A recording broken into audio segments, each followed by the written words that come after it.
Tesla owners, how do you control the rear heater controls and AC controls separately from the driver unless you have a screen like this?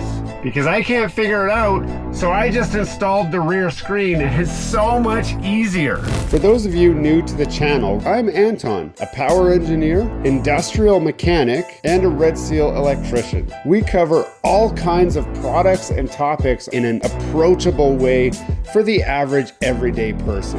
I'm glad you found us. Welcome back to Gears and Tech, and welcome back inside my Tesla. Today we're going to solve a problem that many of you probably have, and that is back seat passenger comfort and experience. Let me explain. You see, here we are in the back seat. I'm feeling okay, but it's a little bit cold and I want to turn my heated seat on. Unfortunately, there's nowhere for me to do that except to tap the driver and say, hey, do you mind turning my heated seat on for me? And then the driver or the passenger is going to pull it up on here, go to rear, and then say, heated seat.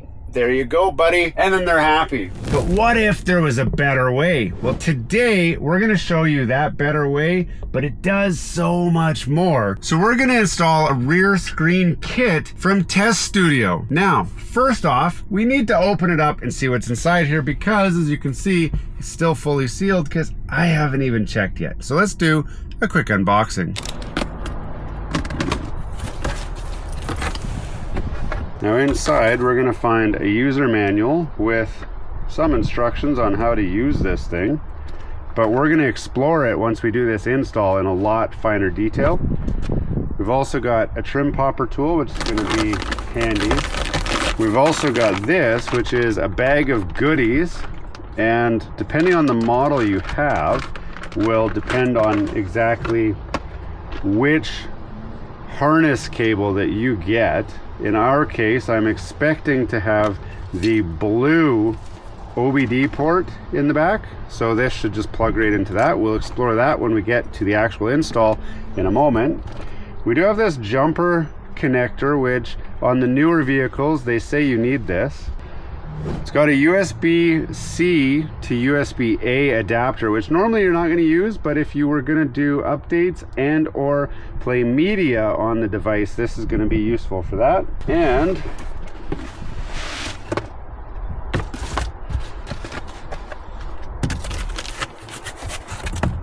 we've also got the item itself here, and this is it. Now again, we're going to look at the features itself shortly after we get this thing wired up and working, but it does come with vents and it simply replaces the rear piece of the car. So now is as good a time as any to jump straight into the install. So this install is going to be done from the back seat. So you could try and do it from the front if you're really like flexible, but I'm not. So I want to move the seats forward as far as possible just to give me a little bit more room. So I'm going to do that first and then we'll get started with the install.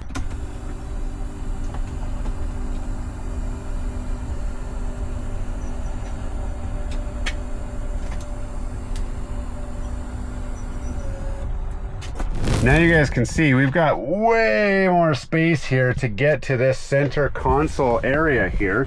You can see the factory console has adjustable vents and USB charger ports, but you can see our new one also has adjustable vents and charger ports. Now the first thing that we want to do for this install is pop this bottom panel off here. Now I'm told that it just pulls right off, so we're going to give that a try. So I'm going to just squeeze here and pull. If it doesn't work, that's what this popper tool's for. There's one side.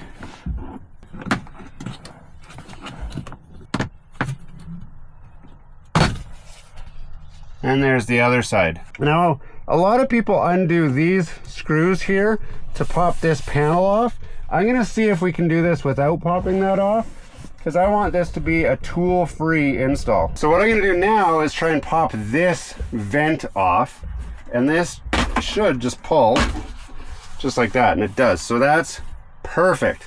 Now there is a connector here, which we're going to release like that.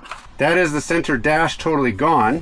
Now that we've got the cover off, we've got the bottom cover off, it's now time to take out your T20 Torx bit. Undo these two screws right here so that we can pull this cover off. Now I was hoping to not have to pull this off, but I can't seem to get my hand down there far enough, so we're just going to take that off.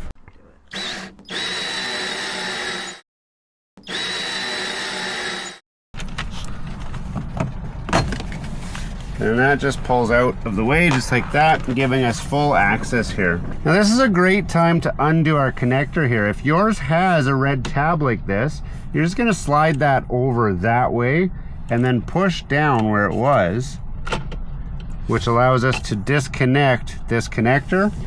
And then we can put our T-splice in here. It's gonna be pretty easy, it'll only go one way.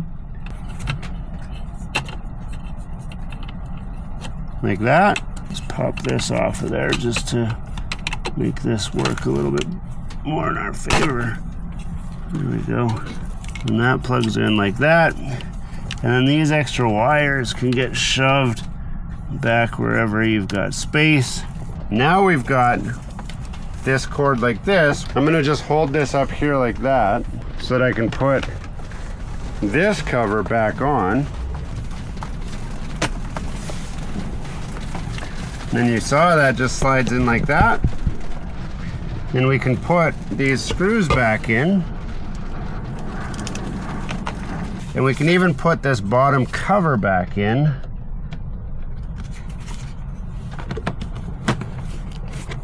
Like that. So now the bottom's all back together. All we gotta do is put our screen on. And our screen is right here, and it only has one connector. That's the one that we just ran up. So the other connector here, some of the cars actually have a jumper wire that they put in.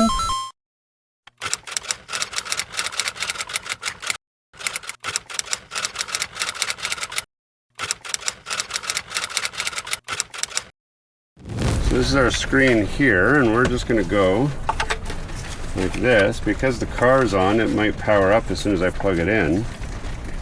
Let's go like this. It can only go one way. Like that. And then our screen should turn on. There it is. It's starting to power on already. So we're going to push this in here and do a little bit of wire management. Like that.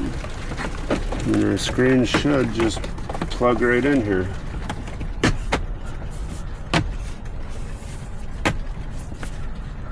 There we go. So the screen just pops right back in. Now I still have the vents here, and the cool thing is these vents are still fully adjustable, which a lot of the other ones are not. So these ones you can still aim them, direct them wherever you want. You still have charging ports here. We've got a lightning port there and a media port there, but it also charges. These are USB-C ports, so you can use a USB-C to USB-C cable and charge your devices and whatever. Now it is time for the product showcase. Now I have not tried this at all yet, so we're gonna see what this does. So first off, there's a power button here. What did that do? That just turned the rear AC on and off. So I'll just go through all of the features here and see what I get. Now first off, this gives me rear seat climate control. So you guys can see here, I can set my rear seat control. So this is now set to its degrees Celsius. I'm gonna move the vents away from you guys so you don't have them. The front has stayed at 21 degrees for the driver, and me in the back, I can set my temperature separate from the front to be whatever I want.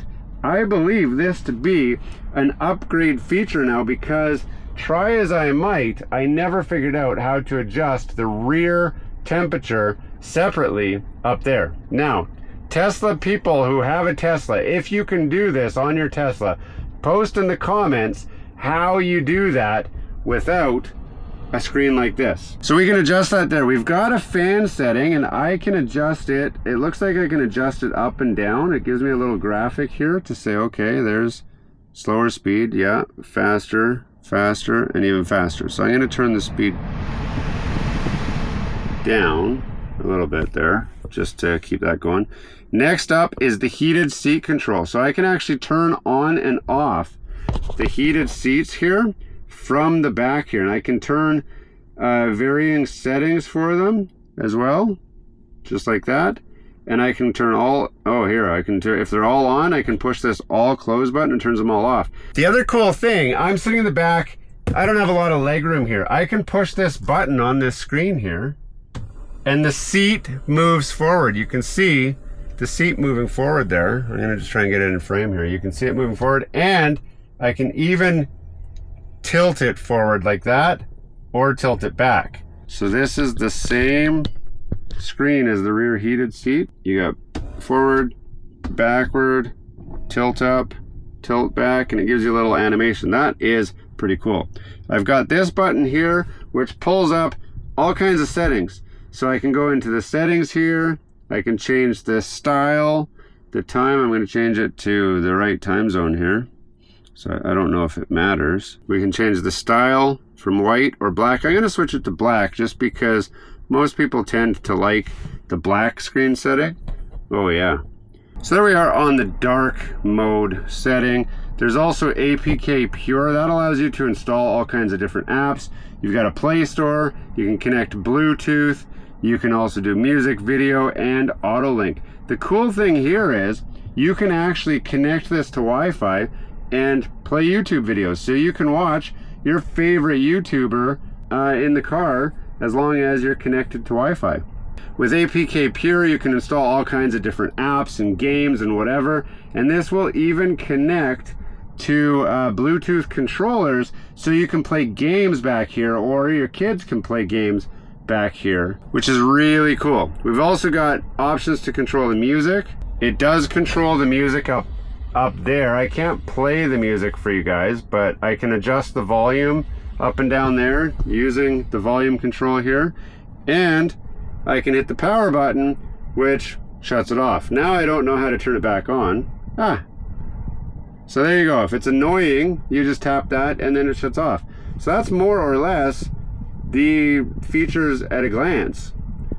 This is a very, very smooth system. That it's fast, it's responsive.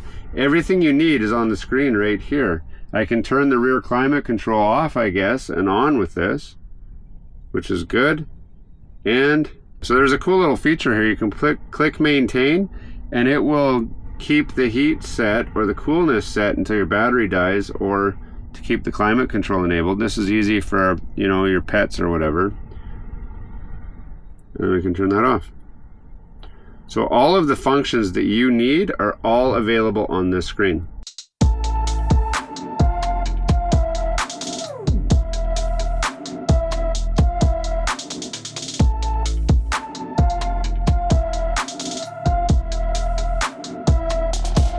Now this is one of the coolest mods I've done to my Tesla. I actually think that for anyone who has rear seat passengers, kids, or adults, they are gonna certainly appreciate this upgrade on your car.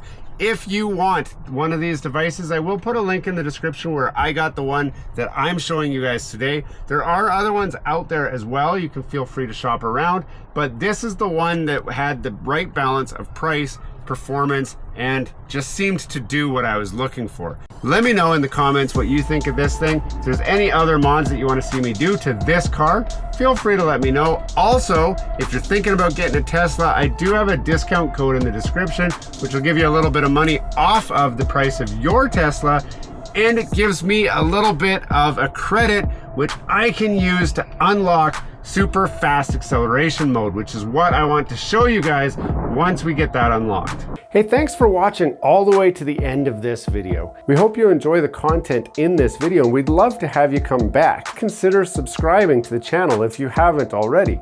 And for those subscribers who are looking for that extra special thing that you can do to support this channel, consider joining our members group. That's where we're building this community, the Gears and Tech community, where we can all enjoy content together.